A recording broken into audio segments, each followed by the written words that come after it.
হ্যাঁ আজ তো রবিবার, হ্যাঁ তো রান্না বান্না হচ্ছে তো জমিয়ে। কি রসুন ফসুন কুটছো? আজ একটু গোটা রসুন দিয়ে মাংস করো না? এই যে মাংস নিয়ে এসছো দেখতে পাচ্ছি, একটু গোটা রসুন দিয়ে করো না আজকে।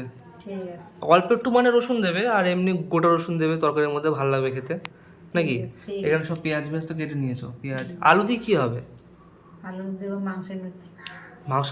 এই আলু, এই ছোটো ছোটো আলু কেটেছো? এটা মাছের তেলে দেবো। মাছের তেল? এই যে মাছের তেল, মাছের তেল মা বেগুন দিয়ে করলে ভালো লাগতো। বেগুন নেই না? হ্যাঁ আছে দেবো। তো বেগুন দিয়ে করো। বেগুন দেবো, একটু আলু দেবো। আচ্ছা, তো বন্ধুরা মাছের তেলও আছে, আজকে রবিবার মাংস তো আছেই, তাহলে মাছের তেল হবে বেগুন আর আলু দিয়ে। ওদিকে মা সব যোগাযোগ করে নিচ্ছে, আর ওদিকে ওই এই সব সব আজকে তো মেটেও আজ দেখতে পাচ্ছি। বাহ, বেশ ভালো হয়েছে। ও মা, তাহলে কষানো মাংস আমাকে ডেকো, আমি খাবো কিন্তু। হ্যাঁ তো বন্ধুরা ওদিকে মা কাটাকুটি করছে, তো কষানো মাংস হোক, তারপর কষা মাংস খাবো। কষা মাংস খেতে যা লাগে না বন্ধুরা, পোলট্রি মুরগি কষা মাংস খেতে বেশি ভালো লাগে। এই জন্য একদম করছে মা, এদিকে মাছের তেল রয়েছে। ও মা, তাহলে করো, হলে ডেকো আমাকে। হ্যাঁ ঠিক আছে। আচ্ছা, কষা মাংস হলো গো? হ্যাঁ আচ্ছা দাও, কষা মাংস খাই। বাহ, তোমরা দেখতে পাচ্ছ কত সুন্দর একদম কষা কষা মাংস। দাও 2 পিস 3 পিস যা পারো দাও। কষা মাংস খেতে বেশ মজা লাগে, কি বলবো?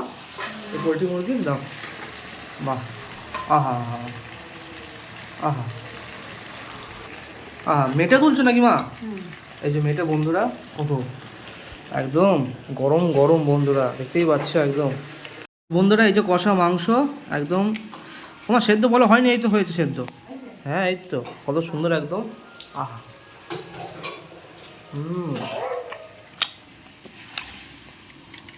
একদম মেটে।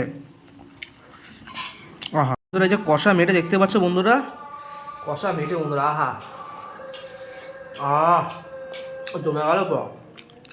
তো এখানে কষা মাংস দিয়ে শেষ করলাম। আবার দুপুরে মাংস, মাছের তেল, বেগুন ভাজা, পটল ভাজা, আলু ভাজা, অনেক কিছু হয়েছে। তো খাওয়ার সময় দেখা হচ্ছে আবার। আহা